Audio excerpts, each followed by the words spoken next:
I've got a cold, so I can't speak too loud. Yeah. As long as it's in the Do I mic. have to eat the microphone? Yeah. I'm Von, and basically this is a letter to a higher authority relating to long COVID and long COVID services.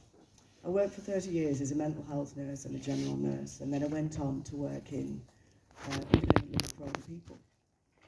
Now, while I was living in work, basically, I lived on site. That's when we had the pandemic. So for a year, I was locked down with 60 people, older people, trying to keep them all safe. And that's when I think I got the COVID. I think I got the COVID in the January or the February. And unfortunately, I developed long COVID. But you know, there is life after COVID, as all has proved. So here we go.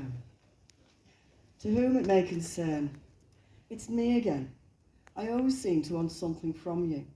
A magic pill, a course of treatment that will give me back my life. Just something so that the reset button can be pressed and normal service resumed. It's not going to happen though, is it? It's not your fault. I don't even blame you for what happened re long COVID. You can't help the fact that resources to support patients are being scaled back, despite an estimated 7% of the world's population being affected. That equates to 400 million people, with a loss of $1 trillion, or 1% of the global economy, and 1.5 billion to the UK economy. How crazy is that? What a waste. It's short-sighted of governments to strip away our support and potential treatment options. In May 2023, an estimated 1.9 million people in the UK reported that they were experiencing long COVID. That represents 2.9% of the population. Of these, 762,000 had symptoms lasting for more than 2 years. I'm one of those, a stigmatised statistic. That's a lot of individuals, their families, friends, and employers impacted, as well as the economy. Whoever is reading this letter, you probably know somebody with long COVID, suffering with fatigue, cognitive dysfunction, muscle aches and weakness, pain and shortness of breath. For those like me with pre-existing conditions, the prevalence of long COVID is higher still. I can't work, but I want to. Can you imagine the frustration, the devastation, the shame, the guilt, the stigma?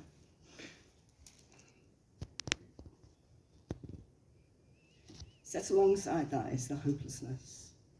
No one has an answer, and no one appears to care about squandering the enormous resource of skills, knowledge and experience.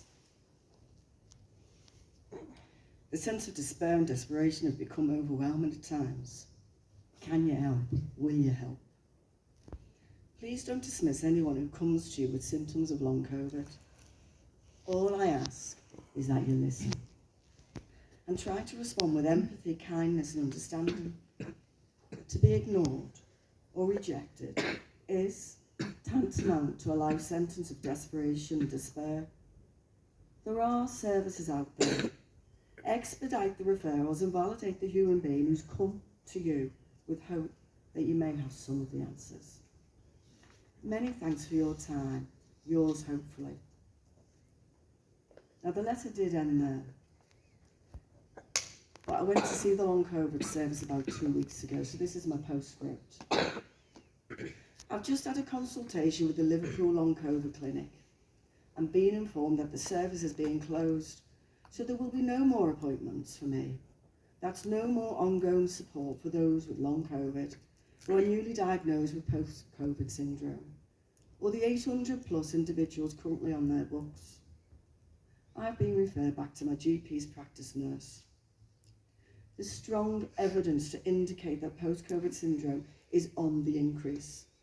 Without service provision and clinical-led treatment, there will be a healthcare vacuum.